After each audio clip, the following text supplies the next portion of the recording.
को मेरी तरफ से प्रणाम है। छोटे बड़े सबको मैं प्रणाम करती हूँ। राम जी के जन्म हो गए। ब्राह्मण गौ देवता और संतों के लिए भगवान ने मनुष्य का अवतार लिया। वे अज्ञानमयी मलिना माया और उसके गुण सत रज तम और बाहरी तथा भीतरी इंद्रियों से परे हैं। उनका दिव्य शरीर अपनी इच्छा से ही बना है, किसी कर्म बंधन से परवश होकर त्रिगुणात्मक भौतिक पदार्थों के द्वारा नहीं। तो भगवान का रूप जो है से बना है। हम सोचते हैं अभी हम लोग कलयुग में हैं, तो हम कलयुग के अनुसार सोचेंगे कि जैसे बच्चे माँ के गर्भ में कैसे जाते हैं, कैसे पलते पोसते हैं। लेकिन ये कब की बात है? त्रेता युग की बात है। उस समय हम लोग उस एंगल से हमें नहीं सोचना चाहिए। हमें बिल्कुल पवित्र दृष्टि रखकर यह सोचना चाहिए कि भौतिक पदार्थों से भगवान नहीं बने हैं, भगवान सिर्फ अपनी इच्छा से बने हैं और अपनी इच्छा से जन्म लिए हैं।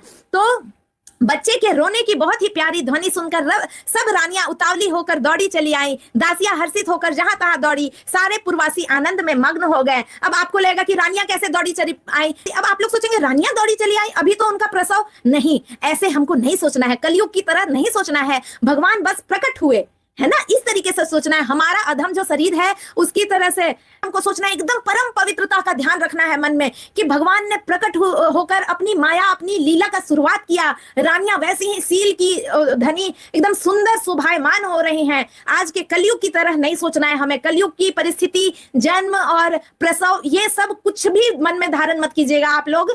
बस ये धारण कीजिए कि प्रभु ने अवतार लिया अपनी लीला करने के लिए और वो मनुष्य शरीर धारण किए। और रानियां दौड़ी, उतावली होकर दौड़ी चली आई। दासियां हर्षित होकर जहां तहां दौड़ी। सारे पुरवासी आनंद मग्न हो गए।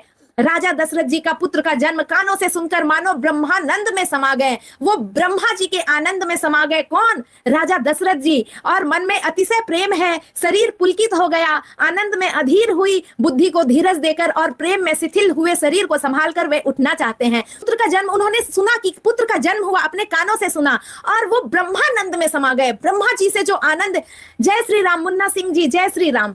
तो वो क्या है? ब्रह्मानंद में समा गए, मतलब ब्रह्म के जैसा आनंद जो होता है उसमें समा गए और मन में अतिशय प्रेम है।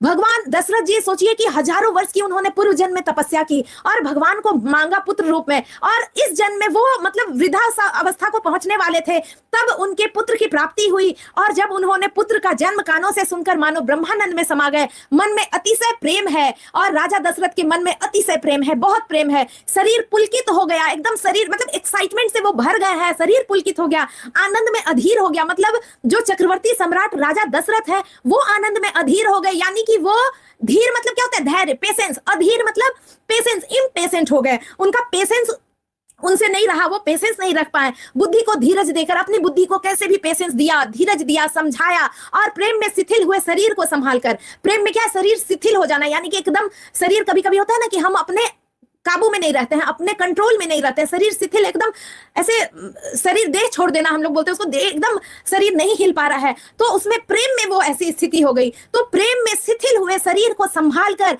वे उठना चाहते हैं। राजा दशरथ जब ये ध्वनि कान में सुने कि भगवान राम, भगवान स्वयं जन्म लिए, अभी तो सिर्फ पुत्र सुने, पुत्र का जन्म हुआ है, ये सुनकर उनका शरीर शिथिल हो गया। वो उठना चाह रहे हैं, अपनी बुद्धि को धीरज देना चाह रहे हैं और खुद को कंट्रोल करना चाह रहे हैं कि अपनी खुशी को वो कंट्रोल करें, लेकिन वो कर नहीं पा रहे हैं। जिनका नाम सुनने से ही कल्याण होता है वही प्रभु मेरे घर आए हैं, इसका भान है राजा दशरथ को कि जिनका नाम सुनने से ही। Respected sister, your way of explaining the story is very beautiful, sister. I bow down to you million times and salute you, sister. Thank you very much and best wishes to you, sister. Radhe Radhe Radhe.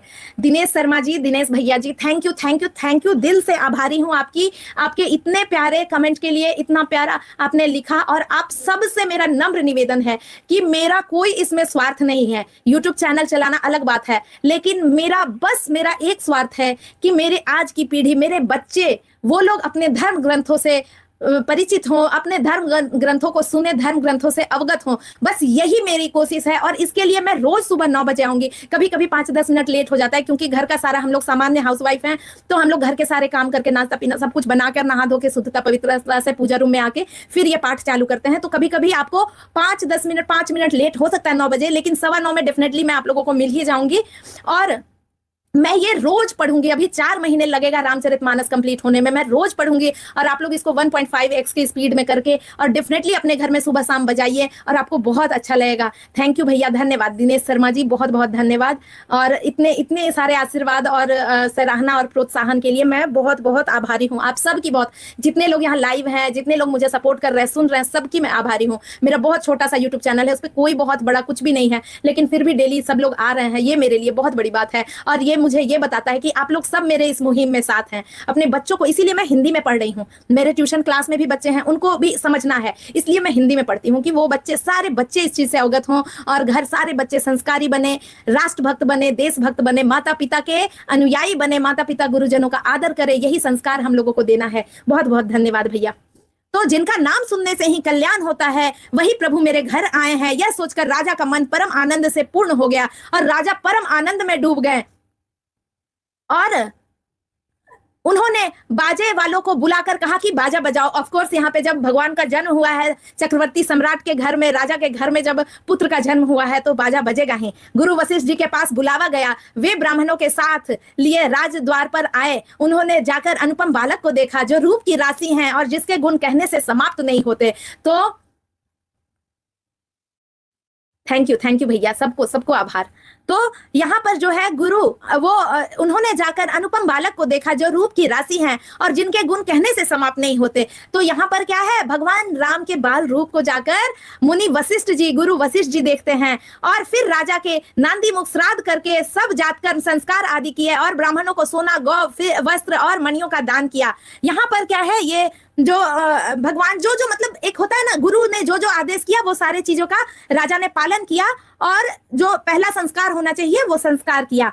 ध्वजा पताका और तोरणों से नगर छा गया, पूरे नगर में ध्वजा पताका और तोरण छा गए। जिस प्रकार से वह सजाया गया उसका तो वर्णन ही नहीं हो सकता। आकाश से फूलों की वर्षा हो रही थी, सब लोग ब्रह्मानंद में मग्न थे, सब हद से ज्यादा मग्न थे, आनंद में थे।